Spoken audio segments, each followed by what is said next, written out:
Olá, meus irmãos, graça e paz do Senhor Jesus Cristo esteja em vossos corações. O tema que vamos abordar hoje queima nosso coração. Em alguns momentos pode até despertar uma certa dúvida, quando principalmente passamos por uma dificuldade, quando na nossa pouca sabedoria olhamos um ímpio prosperar e pensamos: por que Deus faz isso comigo? Será que Deus é mesmo fiel? Uma pergunta que iremos responder mediante ao texto em Deuteronômio, capítulo 31, versículo 20 ao versículo 22. O texto bíblico diz: vale lembrar que eu estou usando a Bíblia, uma tradução de João Ferreira Almeida, revista e atualizada. Vamos ao texto. Quando eu tiver introduzido o meu povo na terra que emana leite e mel, a qual sob juramento prometi a seus pais, e tendo ele comido e se fartado e engordado, e houver tornado a outros deuses, eu os houver servido e me irritado e anulado minha aliança, e, quando eu tiverem alcançado muitos males e angústias, então este cântico responderá contra ele por testemunha, pois a sua descendência sempre eu trará na boca, porquanto conheço os desígnios que hoje estão formulando, antes que eu introduza na terra que sobre juramento prometi. Assim Moisés, naquele mesmo dia, escreveu este cântico e ensinou aos filhos de Israel. Vamos dividir esse texto em 3 etapas do tempo, ou 3 partes do tempo. O passado, o agora no texto e o depois do texto. Pois bem, vejamos o tempo do antes do texto sagrado. O tempo do antes, todos já sabem. Moisés foi levantado para tirar o povo da terra do Egito, tira o povo da terra e agora o povo está no deserto, numa região totalmente árida, sem possibilidade de plantar, sem possibilidade de colher, sem nenhuma possibilidade de ter água potável. E aquela multidão, ela precisava se alimentar, como todos precisavam de água, líquido. Mas como? Como que a multidão então conseguiu sobreviver? Conseguimos perceber então agora, nesse momento em que eles estão no deserto, a graça de Deus agindo no meio do povo. Porque se não fosse pela graça, como aquele povo iria subsistir no deserto? O povo não tinha nada, eles tiveram fome. Deus enviou o maná, eles tiveram sede, as pedras se abriram.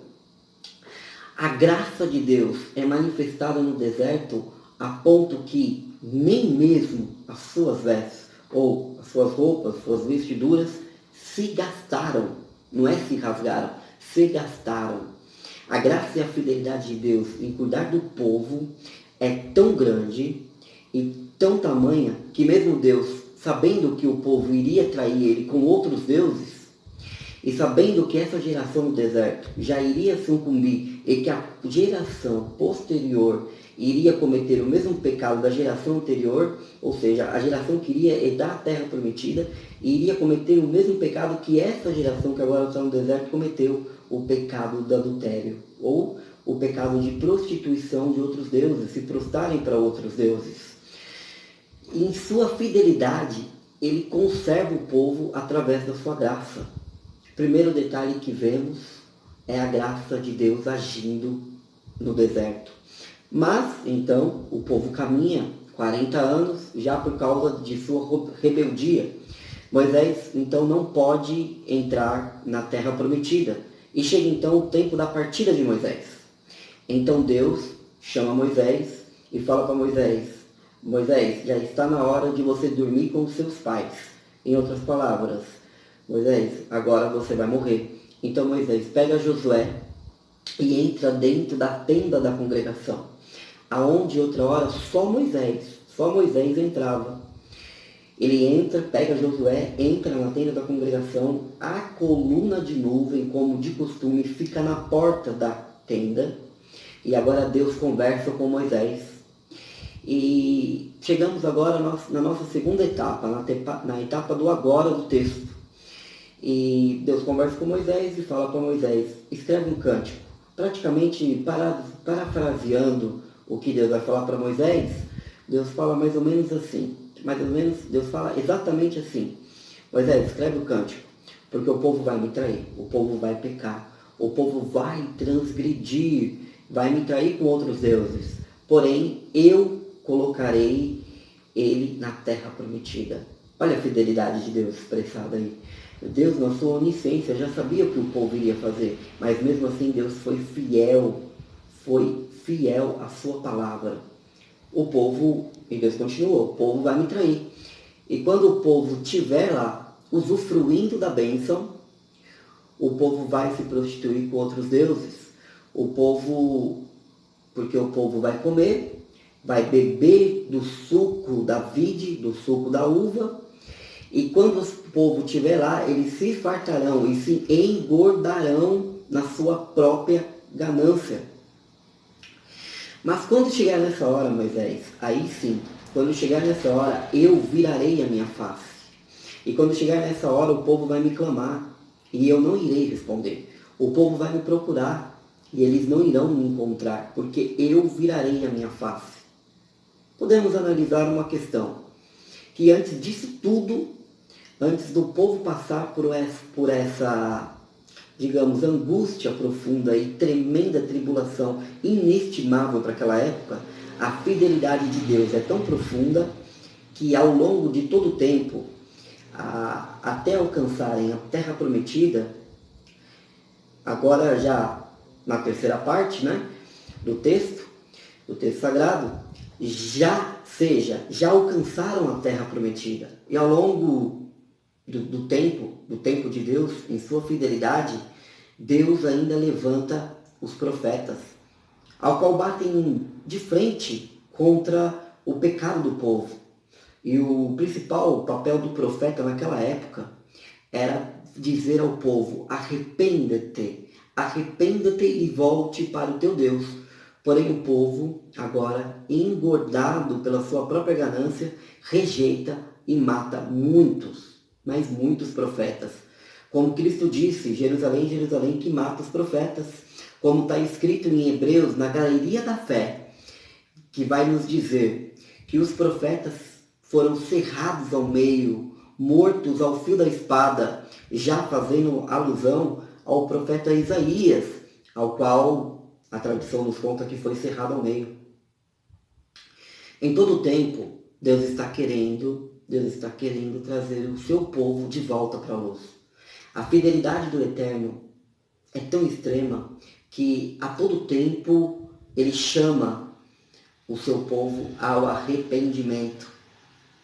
Porém, chega um momento do juízo de Deus, porque assim como Deus é fiel no amor, Deus também é fiel na sua justiça. Chega então o momento em que a justiça de Deus é dada como sentença ao povo.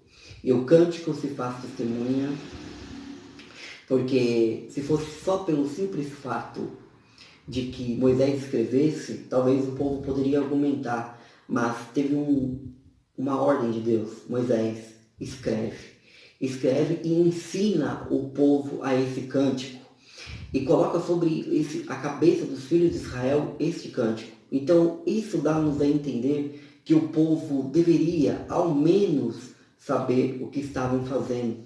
Eles deveriam compreender que eles estavam se corrompendo, ou pelo menos ter a obrigação de saber. Mas a justiça recai e o povo clama, mas Deus não responde. E o povo procura, mas não encontra Deus. Eu quero trazer para os dias atuais de hoje e dizer para você que é exatamente isso que estamos vivendo agora. Deus está anunciando o seu amor pela humanidade, e Deus está anunciando a sua fidelidade. E detalhe, Deus já disse o que vai acontecer futuramente. O tempo do fim já é chegado. E Deus envia a sua palavra através do seu Filho. E Deus vai enviando os seus sinais, para que o povo tenha tempo de arrependimento, para que o povo consiga voltar para a graça, para que o povo consiga voltar a olhar para a sua palavra. Porque quando chegar a justiça de Deus no mundo de agora, quando chegar a justiça de Deus nos dias atuais, quando o Filho de Deus descer sobre a terra, Ele irá resgatar a sua igreja. E nesse momento não vai adiantar para aqueles que ficarem clamar. Não vai adiantar para aqueles que ficarem chorar. Não vai adiantar para aqueles que ficarem pedir uma segunda chance. Porque Cristo já veio, já buscou a sua igreja. E agora a igreja já está reinando nos céus. Quem ficar já está condenado eternamente. E nessa hora, não adianta, irmãos. Não adianta chorar. Na terra só haverá dor e ranger de dente. Quando o Filho de Deus voltar, não adianta clamar por uma segunda chance. Como já disse, não haverá segunda chance. Se ficar aqui, se você ficar aqui, você já é condenado. Será morto 2 vezes. Morto no seu próprio pecado e morto na carne. Isso é, se os seus olhos não contemplarem o Redentor. Porém, como o salmista Davi, no seu salmo no número 6, ele vai nos dizer: no sepulcro, quem te louvará? Nessa hora, irmãos, não adianta clamar, porque você já vai estar no sepulcro, você já vai estar adormecido. Só tem um detalhe: ou você dorme e acorda com Cristo, ou você morre e acorda para a condenação eterna. Sim, só quem descansa em Cristo pode acordar, porque quem morre vai morrer para a condenação eterna. Não existe nada além disso, irmão. Nada além disso. Ou uma das duas nós vamos cair ou para a condenação ou para a salvação eterna. Porém, a fidelidade de Deus, ela é tão imensa e tão grande que Deus ainda está pedindo ao seu povo: arrependa-se através dos seus sinais. Despertamos, igreja, para os sinais que Cristo está nos dando, e acordamos e despertamos para a sua palavra, porque fundamentalizados na rocha celeste, não importa os males que irão recair sobre esse mundo, não importa os males que irão recair até mesmo sobre a nossa casa, porque fortificados na palavra, fundamentalizados em Cristo, a nossa herança já está garantida. Isso me faz lembrar o que Paulo disse, que ainda que a nossa carne ou a nossa morada terrena se desfaça, se desfaleça, se desmanche, temos por certeza uma morada eterna, a qual essa nunca vai se corromper.